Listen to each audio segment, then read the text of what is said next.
Hello,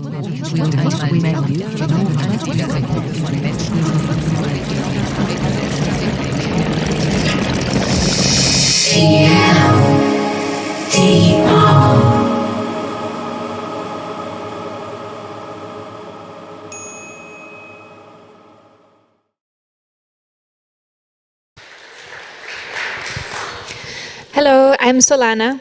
And I'm Renata. And I live here in Berlin. I'm Danish and Puerto Rican. And I used to live here in Berlin. Now I live in Chile, and I am Guatemalan. And today, we'd like to talk to you about all of these elections, but not one by one, more in general, as a whole. I think a lot of the issues that we recognize from elections in Europe, in North America, all over the world, are the same ones that are repeated in Latin America in different ways. Yes, but not everything is similar. We highlighted here some differences, very important differences as we discuss all these topics. I think that one of the most interesting things and the most relevant thing for this is political violence. I mean, you have elections this month, and it is the climate, the political violence climate, is very different in Latin America. You will not hear here in Europe yet, luckily, that a candidate has been killed, assassinated, or that a candidate had to leave the country because of the increased violence during elections and during electoral campaigns. That's something that is also reflected online, and also something very, very interesting, because here you, when discussing non-state actors or foreign state actors interfering in the elections, we have a very particular non-state actor, drug cartels, that also are like interfering, starting to interfere online in the elections. Digital inequality is one you can probably imagine. It stems from all kinds of inequalities that exist in society. Very, very rich people live in Latin America, and also extremely, extremely poor people. And the digital inequalities are extreme between those who are online and those who are offline, and those who can even read or not. Yes, and there you have the media, to add to that, the media ecosystem is very different from the media ecosystem here, and you have a lot of radio news are very, very relevant, and we will discuss it later. And something that it is better than in Europe, and I'm proud of it, is electoral campaigns regulation. Unlike in Europe, you know, like I think that Europe was kind of shaken by the Brexit and by recent events, but we had to deal with so many threats to our democracies in Latin America that electoral authorities actually are quite strong, well-regulated, like they have their proper institutions in many countries with a lot of credibility, and they had established a network of electoral authorities all across the continent that are constantly updating the regulations to catch up with the challenges. And I think that doing a comparison with the electoral authorities here and the lack of coherence in the US, I discovered that many of the, at least, if not the technical knowledge, at least the institution is there for us to regulate in a proper way the elections. Racism, sexism, homophobia is extremely pronounced in many of these countries. You have very recent histories of slavery, of violence against indigenous people and different minorities.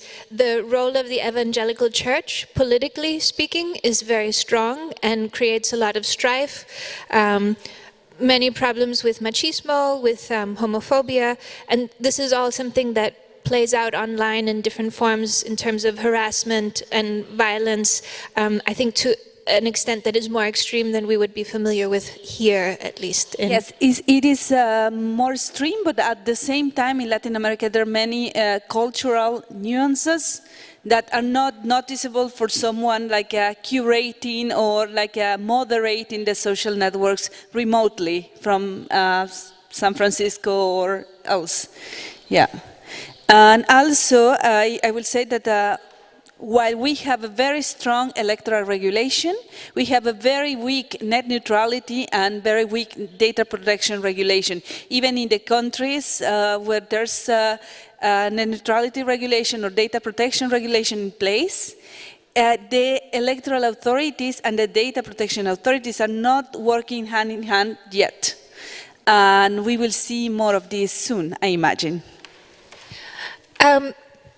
This is the project that I help work on. It's called the Internet Health Report. It's a screenshot from the homepage, but it's a project initiated by Mozilla, where we do a kind of a check of what is the status of the health of the internet worldwide. How can we think about what makes the internet healthy or not? And the reason that I'm telling you about it in this context is that many of the problems that you face with elections and the internet are, like I said before, they're common, they're shared, and many of them have to do with really structural things about the business of the internet, the way the internet is regulated.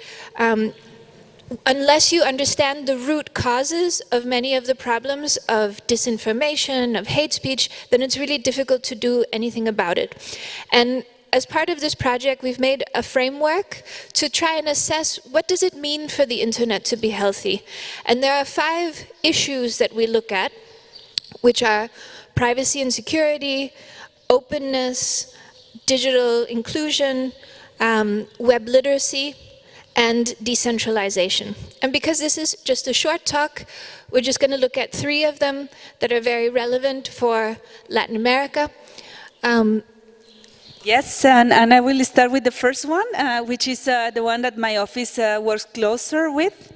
And just to explain what my office does, we are a 10-year-old organization, and we have 2 offices, one in Santiago and one in Rio de Janeiro. And basically, the last 10 years, we have launched over 100 projects.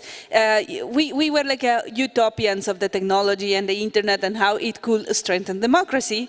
And so it has been, as I took leadership last year, it was examining ourselves and examining our happiness and our positive agenda because we realized that while technology and the use of technology and the access to the internet and social media was on the rise in the continent, the credibility of democracy and the strength of democracy in the region was going down. So we identified that actually, while we were doing all these exciting projects all over Latin America and how to connect citizens with the government and how to provide good information during elections and so on, some forces were like beyond our control. And many of we are a small NGO of 21 people, 15 women, and it is for a small office, we can only do as much. And of course, the problems, as Solana was explaining, the monopolies and the concentration of power was a little bit beyond our control. But there was we also identified windows of opportunity that are not the intuitive windows of opportunity that we hear these days, like all the fact-checking projects, but different ways that we could at least add in the Latin American dynamic some patches in this situation. Yeah, and I think it's this tension between the kind of the patchwork solutions you can have. You can create fact-checking projects to help with disinformation. You can create initiatives to cut down on hate speech, to increase understanding between different groups. You can create projects to create better, more reasonable electoral information, better voting mechanisms and systems. But the fact is that once the internet, for instance, if everybody is only using Facebook and WhatsApp, and that's the main avenue for political communication to travel through, then you don't solve the problem. You don't get past the fact that these problems are structural. Yes, and actually, when we discuss structural problems, we go back to the inequality that is prevalent in most of the countries in Latin America. The lack of public media, publicly funded media, and independent media. And these divides that keep increasing. And going back to the digital literacy and the divides, we realize we have been monitoring this year at least 5 elections, and we identify something that is really, really worrying and very missing from the conversations everywhere. And it is that while political parties are increasingly using social media, even the bad guys are only using social media for influence voters, there's a gap. Now, if you go out to a village where there's no internet, there's practically no information about the political offer. So before the political party will make sure to print copies of the program or to at least make some banners of the political program and go to the villages and go and do radio and do like outreach to those who are like very hard to reach. Now there's not even publicly available information on how to vote. Mm-hmm. Tell them about the surveys where. Oh yes, and some of the manifestation of these increased divides, and it's a combination of the 3 issues that we want to cover: privacy and data protection, decentralization, and literacy. In one of the little village near Mexico, the partners of Cambridge Analytica were doing this service, opinion survey, because it's really hard to know. Like the super connected, we are very easy to predict. And we are really easy to influence. But those who are offline and those whose data is not mined yet, you really find really difficult in a highly populated country, in this case in Mexico, to know and to predict how do they think and how will they vote, and which messages will be the most effective messages to reach them out. This is not an anecdote, it's actually something that happened. This company identified the poorest concentrations of people around Mexico City, and they ran a service and these polls, these opinion polls, this service, if you fill them, they will give you free connectivity. So, and they were not about elections. They were like about feelings, preferences, how did they feel about the economic conditions and so on. And then this data was intended to be used to influence elections. The same happened in Brazil. The partner of Cambridge Analytica actually was the one getting all the data from the chain of supermarkets covering the lowest income people. So now we have identified that these data sets on how the poorest of the population and the offline population think are becoming really, really valuable for those designing the political campaigns. And this is very important because we assume that only the people actively online and on social media are the ones under threat about this new political economy, let's say, and it's not, it's everyone actually. And the fact that even people who are not so digitally connected, that their privacy, their online privacy and data security is even more important because they're vulnerable.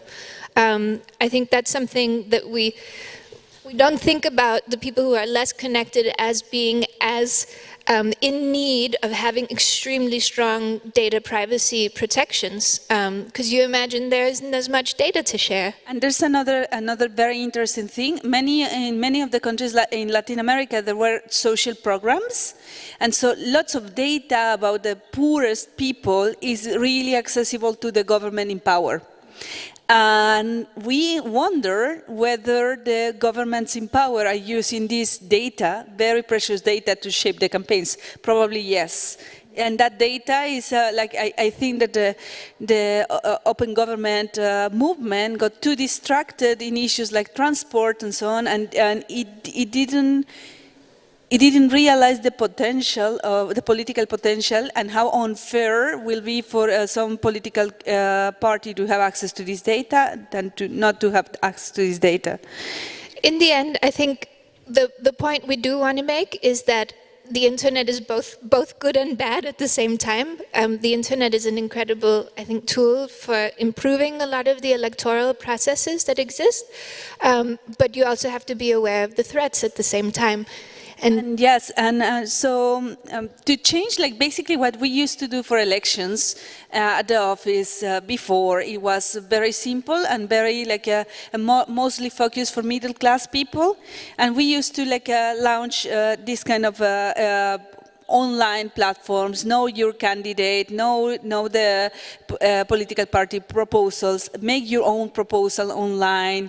Then we moved to apps, and that was it. But we actually realized, and we realized that working with groups in Rio de Janeiro, that it was not enough, and that actually to keep our democracy in shape and to keep our democracy strong, using technology, we need to create hybrid methods.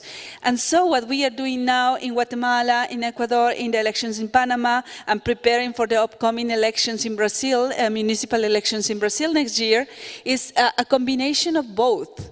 So we do not only rely on the internet, it is a very important part still, and it is and because of decentralization, it is our own platform in our own servers, and with now with updated GDPR plus protections for the people interacting with them. But now it is not only the online interface, but we are also combining it with citizen dialogues, and citizen dialogues that are trying to reach precisely the people who are not reached online, precisely the people who are offline.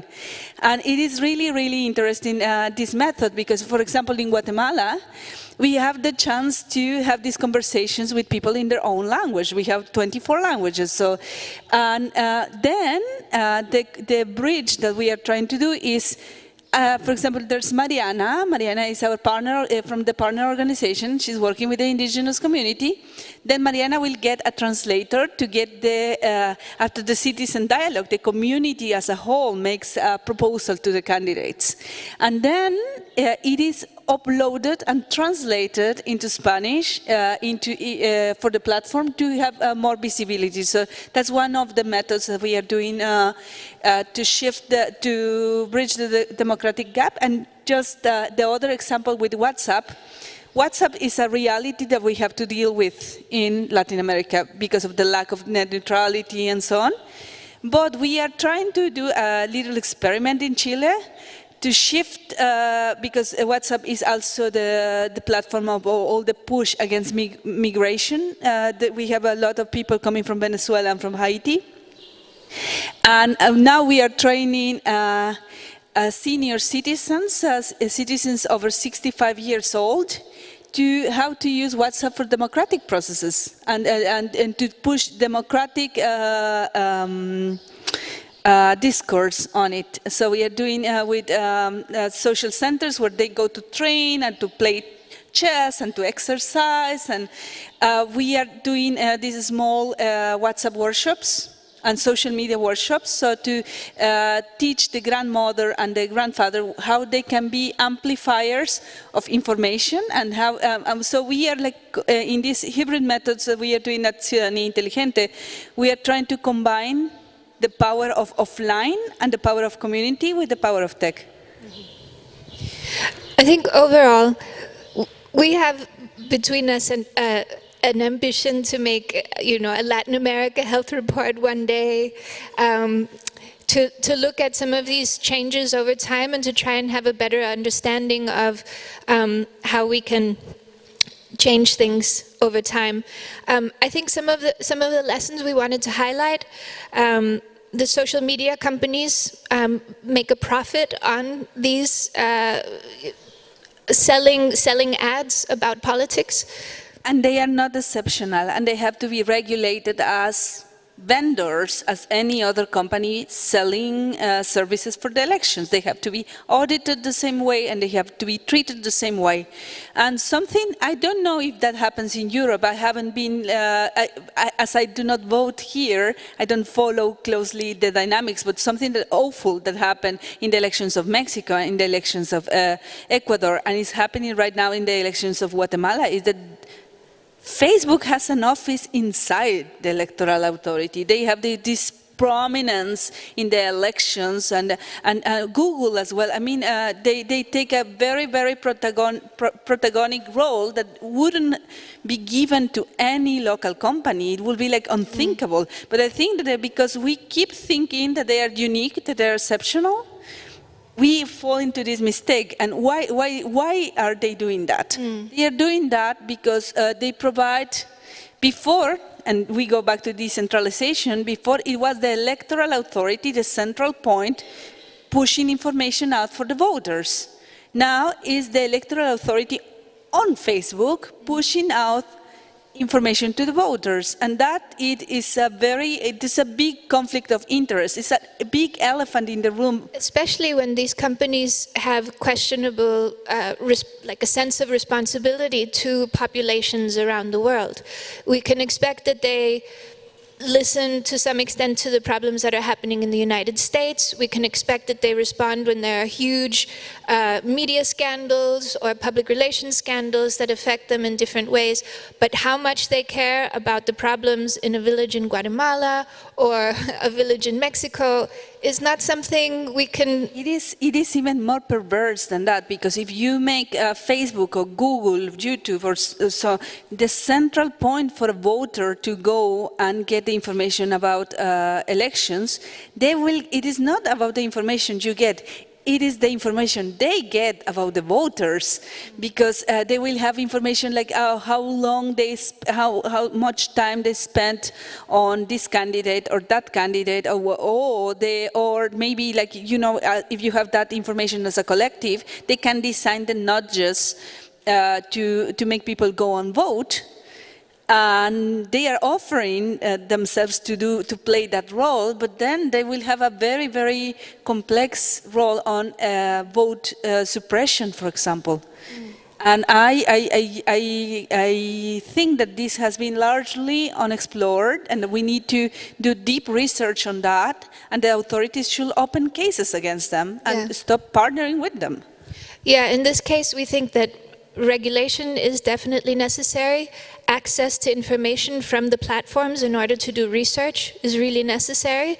But it's hard to imagine that you can really make inroads to the structural issues of this problem unless you have alternatives, unless you have other ways of distributing information and knowledge that are more open, less centralized, and less controlled from abroad by big multinational companies. And that is really, I mean, that's the difficult thing of solving this. It is not easy, and as you can see, even if these problems sound very local to realities like Latin America, you might have the problems here in Europe as well.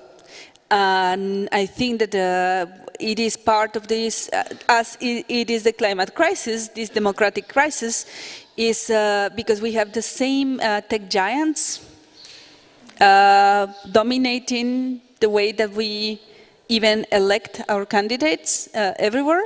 I think that we need to also look at locally informed but globally functional solutions on this.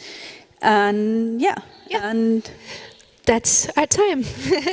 Any questions?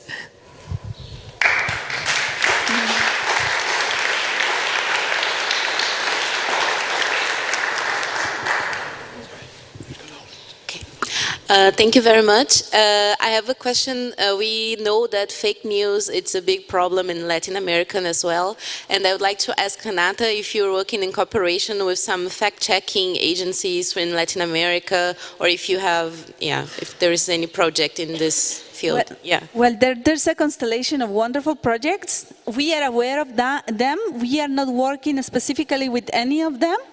Our pledge is, at least during the elections, that the electoral authorities take back the responsibility and assume the responsibility of informing people. By doing so, we want them to have channels that are independent from Facebook, from Google, and so on. They should go back to online and offline public methods where the data of those visiting the sites is not mined. I think that is different part of the solution, but it's an important thing that we need to reclaim. Second question. Could you briefly explain how the election in Brazil was? There were rumors about that Bolsonaro won the election only because he used the social media.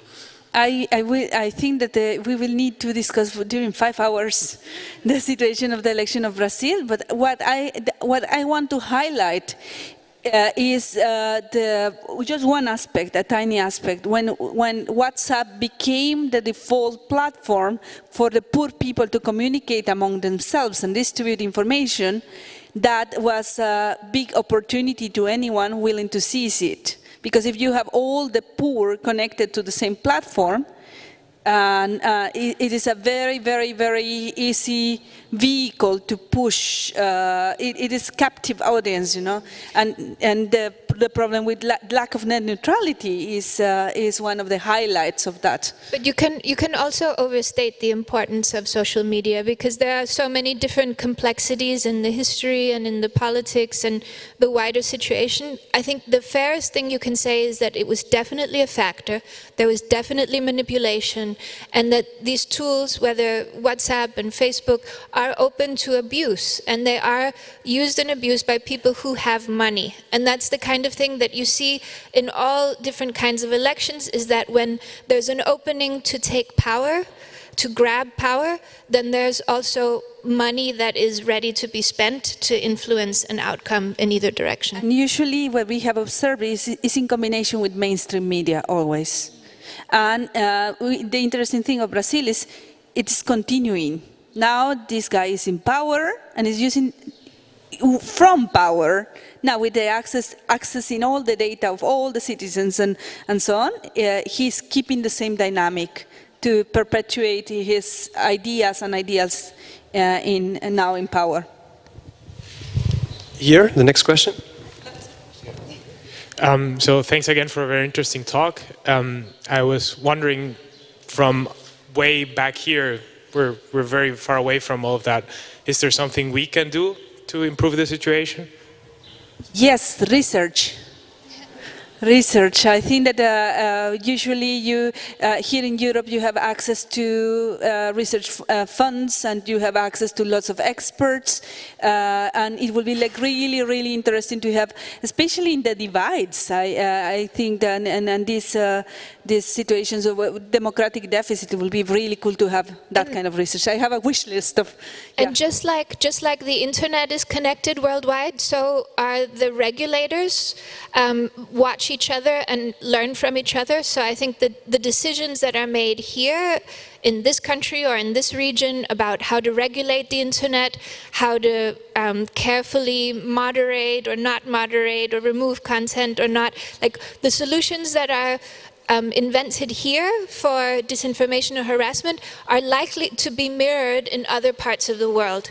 And how we come up with learnings and understandings of how these things work and how we communicate them outwards are really important, because a lot of times regulation is copied and a lot of the nuance gets lost in the Yes. translation. And just the last will be like technology. We are hoping, and Latin America is a partner of Europe, and we are hoping that Europe will finally take the lead in developing ethical solutions for us to use instead of the current ones.